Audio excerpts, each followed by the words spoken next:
Many people have a custom to sing a song at the end of the Pesach Seder, at the end of the Passover Seder. They sing a song called Chad Gadya. Right, sound familiar? One small goat, which is an interesting tale of a man who purchased a little goat, and the goat gets devoured by a cat. The dog comes and kills the cat. The stick beats the dog. The fire burns the stick. The water puts out the fire. The ox drinks the water, the butcher slaughters the ox, and the angel of death comes and takes the life of the man of the butcher. And then finally, at the end of the song, God himself comes and takes the life of the angel of death. He ends the angel of death. That's the end of the song, which is, besides for being an interesting little tale, this is actually something that is a real concept that we're going to discuss today about the times of Mashiach. When Mashiach comes, we will see an end to the angel of death. So we'll look at a teaching from Maimonides, from the Rambam. And the Rambam says as follows. He says the Torah promises us that if we observe the Torah with joy and goodness of heart and constantly meditate on his wisdom, he will remove from us all the things that prevent us from observing it, such as illness, war, hunger, and the like, and he will bestow upon us all the good things that strengthen our hands to observe the Torah, such as satiety, peace, and an abundance of silver and gold, so that we will not be occupied all our days with the things that the body needs. We will sit freely to learn wisdom and perform the mitzvot in order that we may merit the life of the world to come. So the Rambam tells us, the Torah promises us, that if we will do our part to serve God with joy and with a good heart, then God will reciprocate by taking from us all the things, all the negative forces that disturb us in serving God, all those things that make it harder for us, like illness and hunger and all those difficult things that we go through in life. God says, I'm going to remove those difficulties from you, and you'll be able to live a good life. You'll have plenty of food and plenty of money and peace and everything that you want, and then you'll be able to serve God with a full heart. This is, of course, describing when Mashiach comes. Now, the Rambam mentions specifics. Right? He talks about illness, hunger. He talks about things that are specifics like physical things that we have to deal with in this lifetime. But the truth is, it's a lot deeper than that too.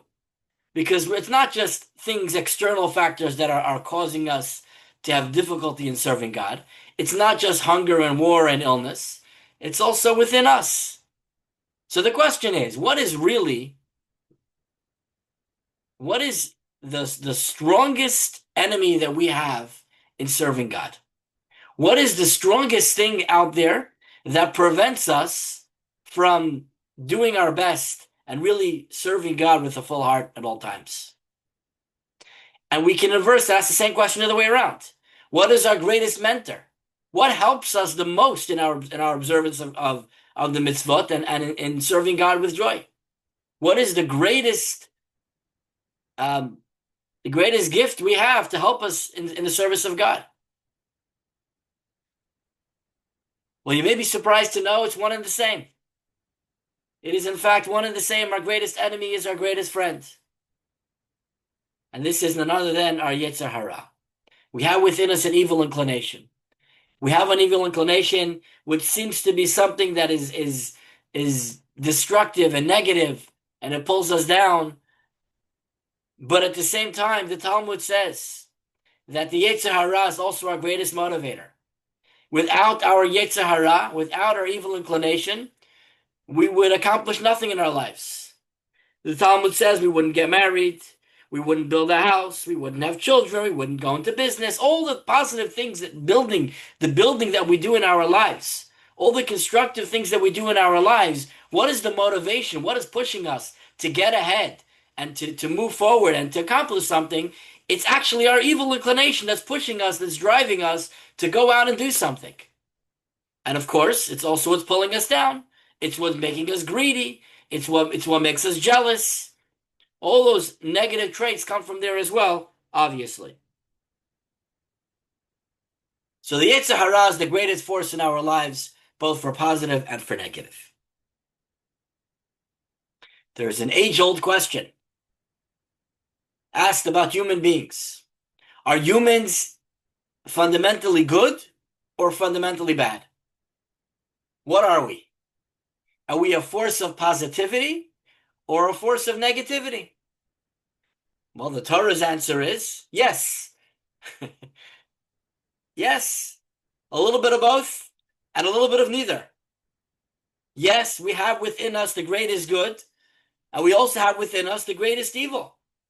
We have potential.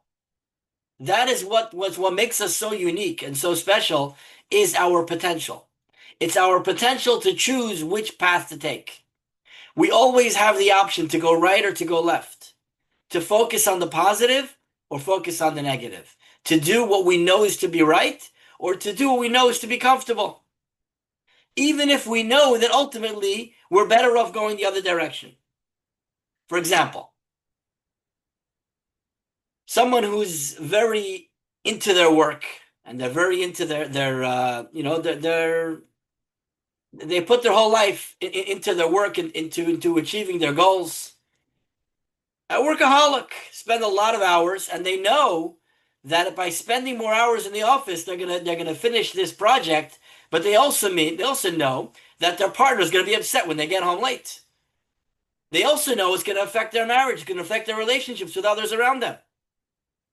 And so they have to make a choice. Do I stay and finish my goals at work? Or do I go home, which ultimately is obviously more important and will help me more in my life to have a good relationship? But very often we don't choose that option, right? We choose to get the work done. Think about if you have a good piece of gossip somebody tells you. And this is really juicy. You really want to share it with somebody. And you know that by sharing it, you're going to really enjoy it. It's going to be so much fun. But you also know that gossip comes back to bite you later on. You know that in the long run, people will respect you for not sharing gossip, for not saying these things. And yeah, we know that we shouldn't, but sometimes it's difficult. It's difficult to make that decision to say that I'm going to make the right choice. We get out of control. As a parent, many times our children drive us to the brink of life, right? We want to give up. As a parent, you have to have a lot of self-restraint. It gets difficult sometimes, and you want to blow up and you want to just yell at the child, but you know it's not the right thing. You know it's not going to help them in their character development by yelling at them, by having a temper tantrum. You know it's not going to help them in any way, but at the same time, we often go in that direction anyway. These are just some random examples, but I'm sure you can think of some examples that are relevant to you in your life. Decisions that we make on a daily basis that we have to choose between going right or going left. Doing what I know is correct, what I know is going to be the better option for me, or doing what I know is actually going to be destructive, but yet it feels better in the moment.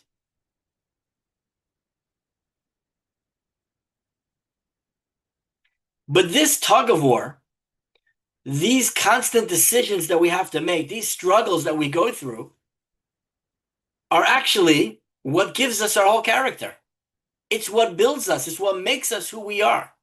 Every time we go through these decisions in life and we choose which way am I going to go, and if we have these inner struggles and we have to argue with ourselves and we have to choose our path, it's not just a decision for the moment. It creates our own character. It chooses who we are as a person. It affects who we are as a person.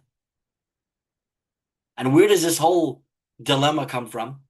Where does this tug of war come from? What is powering this struggle? It's all from the Yetzer Hara. It's all from the evil inclination. And so what's building our character, what's making us who we are, is actually the struggle that's created by the Yetzer Hara. And so the Yetzer Hara is what's giving us our whole personality.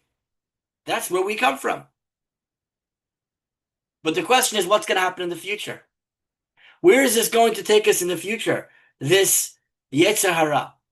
So we just said that when Mashiach comes, the Rambam said, when Mashiach comes, we're going to eradicate all the evil. And we said that the evil includes also not just the illness and the war and the famine and things like that, but it will also remove our Yetzer Hara, it will remove the negative forces.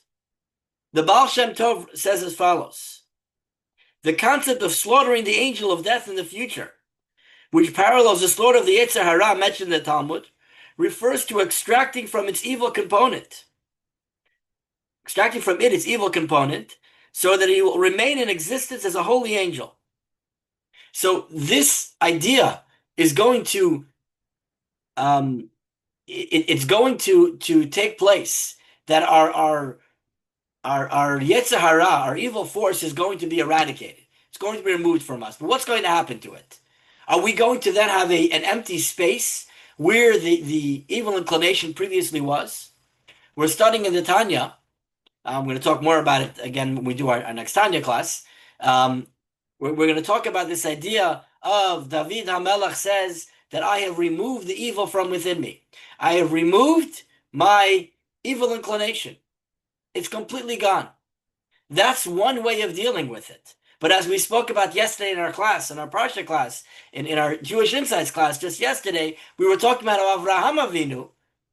Abraham didn't remove his evil inclination. He transformed the evil inclination and turned him into a force for good. Took the negativity and transformed him into something that is positive, something that is good. So what is going to happen to our evil inclination when Mashiach comes? What is going to happen to the Yetzer Hara when he becomes eradicated? He's not going to just disappear and become nothing. It's not going to just be an empty space like David HaMelech. Rather, the Baal Shem Tov tells us that he's actually going to turn into a force of good. The evil will be removed, but not the actual evil force, because the evil force without the evil is a good force. It's a force for good. So as he says here, so it will remain in existence as a holy angel. It will be transformed from a villain, which villain in Hebrew is Naval, spelled Nun Bet Lamed. If you take the letters Nun Bet Lamed and you move them around, it can spell Lamed Bet Nun. Lamed Bet Nun means Leben, to a child, to a son. And this is what is meant in the verse, I will cause the spirit of impurity to pass from the earth. So God says, when Mashiach comes, I'm going to remove the evil from the evil force, from the Yetzer Hara. I'm going to take away his evilness. Doesn't mean that he is going to cease to exist, but he's going to continue to exist as a holy angel without having these evil attributes within him.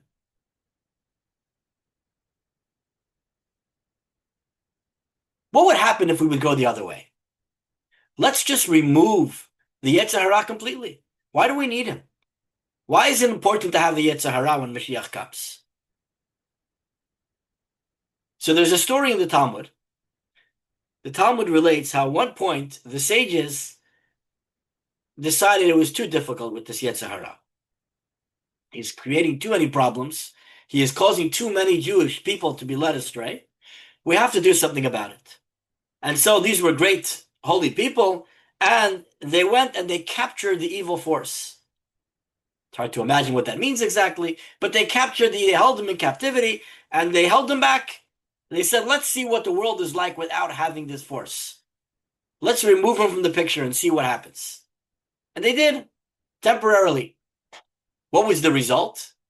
What was the result of their experiment? The Talmud tells us that what happened was life stopped. There was no more life. It says that there was not a single freshly laid egg in the entire land of Israel. There was no more life.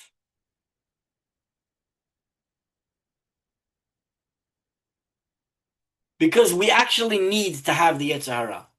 We actually need to have the creativity of the Yetzer Hara. We'll talk in a moment about what that means. But when Mashiach comes, we're not going to eradicate him completely. We're not going to remove him. We're just going to transform him and hold him there, keep his positive traits without having the negativity and the evil. Because without the Yetzer Hara, we lose our personality. We lose who we are. We become an empty shell. We become something without having our own sense. There's nothing driving us. There's nothing pulling us.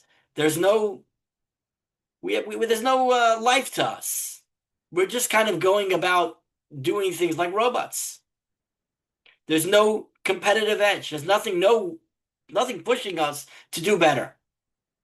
So what will it mean to have a Yetzer Hara when Mashiach comes? It will mean that we'll be able to have that same competitiveness, but instead of trying to compete against somebody else, rather I'll compete against myself. Try to outdo what I did yesterday.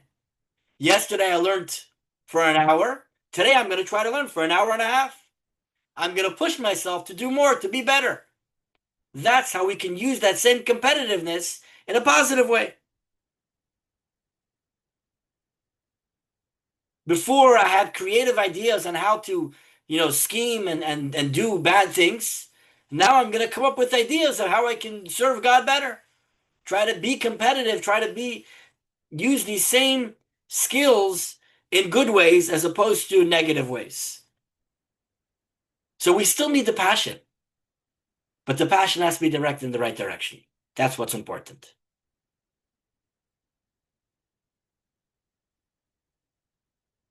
A child has an interest. A child enjoys sweets, candies, ice cream. You ask a child if he wants a nice steak. Nah, it's not interesting. It's not exciting. I want the ice cream because they enjoy sweet. As you mature, your palate expands and you like some sweet, but you also like some sour. You also like some spicy. You like a little bit of different flavors. You like having a broader spectrum of different things coming together. It makes your food more interesting. It becomes more tasty to have different kinds of flavors, not just one simple way of looking at things, but a more of a wider variety. The same thing is with our service of God. We can serve God in one simple way. We can be straightforward and say, I just love the sweetness. I just want to, focus on loving God completely and not having any inspiration pulling me in any other directions. Or we can say, let's bring in a variety of flavors. Let's serve God in different ways. Let's serve God with different passions, with different interests, and bring that all to the table in our service of God. It's so much more tasty. It's so much more flavorful. It's so much more exciting. This is the ultimate way of serving God. And this is what God wants in the future. He doesn't want a candy store. He wants a restaurant. He wants variety. He wants all kinds of delicious flavors.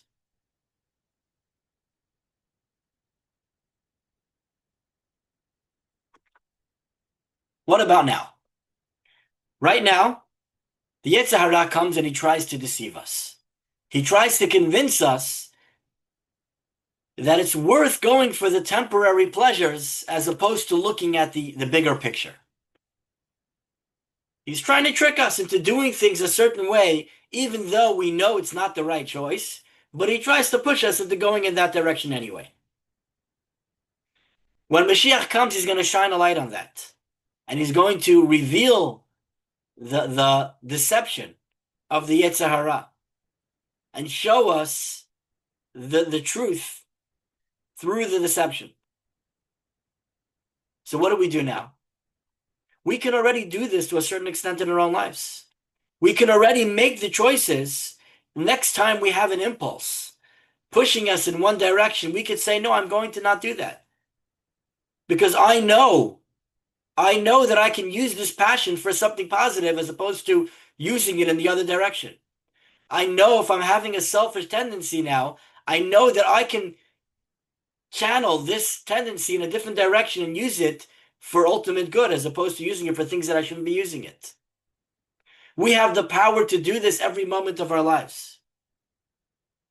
And so when we do this, when we push ourselves in this direction, when we make these mini transformations, we create a sense of Mashiach right now in our times, even before we get to the ultimate revelation. May it happen very soon. And so our message for this week is try to find something in your life. The next time you feel a passion pushing you in one direction and you know is not the right choice, find a way to not to get rid of the passion, not to ignore it, but to use that passion, that same drive to serving God as opposed to doing something of the opposite. And that's our mission for the week. And in the schut and the merit of this mission, may we merit to have the ultimate redemption this very week. We won't have to wait till next year, but this year in Jerusalem, b'mehera v'yameinu, amen.